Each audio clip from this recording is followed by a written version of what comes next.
move away. You're going to get hit by a car. You're going to get hit by a car. Now, that's the first thing I remember hearing on the day that I met Michael Jackson, and I was able to give him a necklace. Dig it. Check this out.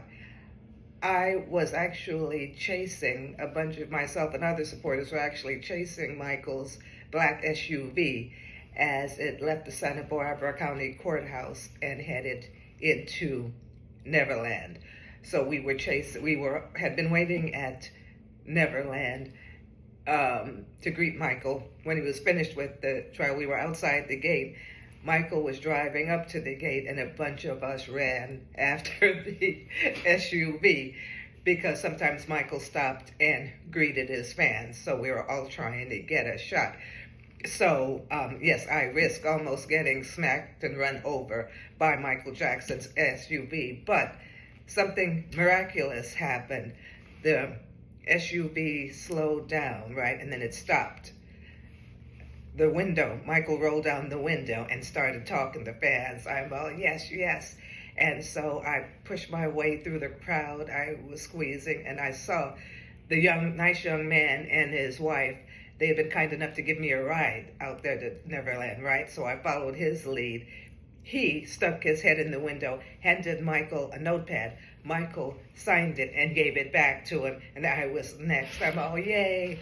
So despite what you're thinking, that in the presence of such a high vibrating, famous individual, you would think I would have been nervous, right? No.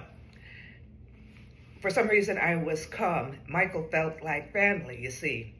So I remember sticking my head into the window and saying, Michael, it was kind of dark in there, right? So the first thing I see, the driver, and next to the driver in the front passenger seat is Joe Jackson, right? Behind the driver is Katherine Jackson.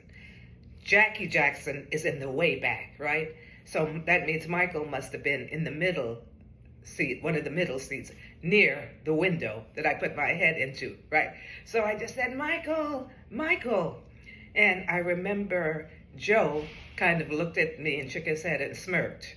And then Katherine was like, right? And so I saw Michael, but I remember sunglasses and a blank face, right? Your Uncle Michael was fine as frog hair, y'all. I got to tell you that he was fine. His hair laid, makeup on point. Some of it was melting off. I could see at the top of his head because it was a hot spring day, right? And so I was able to shake Michael's hand, and in his hand, I put one of these necklaces, right? Now, it is from the Yoruba religion. It's African spirituality and African sacred science, African sacred science, right? Yellow is a color, green and yellow are colors for Ogun, the Yoruba deity, the Ifa deity that governs war, iron, metal, technology. And according to the Yoruba priestess that gave it to me, the quartz, right? So I was wearing it for my own protection, for my journey to meet not to meet Michael Jackson. I was just being a supporter. As I said in the last video, I was trying to protect him, right? Without knowing him or anything. So I had my priest bless them for my journey.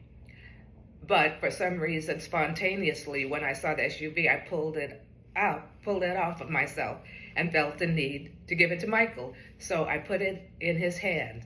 I saw his hand come out and take it. I also shook his hand.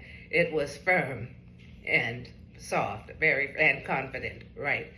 So, but I noticed that his hand, there were flecks of pink and brown. It's probably, most likely from the vitiligo, right? So he took the necklace, and the windows are dark, so I can't tell if he waved or said anything. The window just went up, and before it went up, it said, the window was rolling up, and then I said, wait. And I had a letter. Your girl had a letter in her hand that she had written. My 14-year-old self wrote that letter.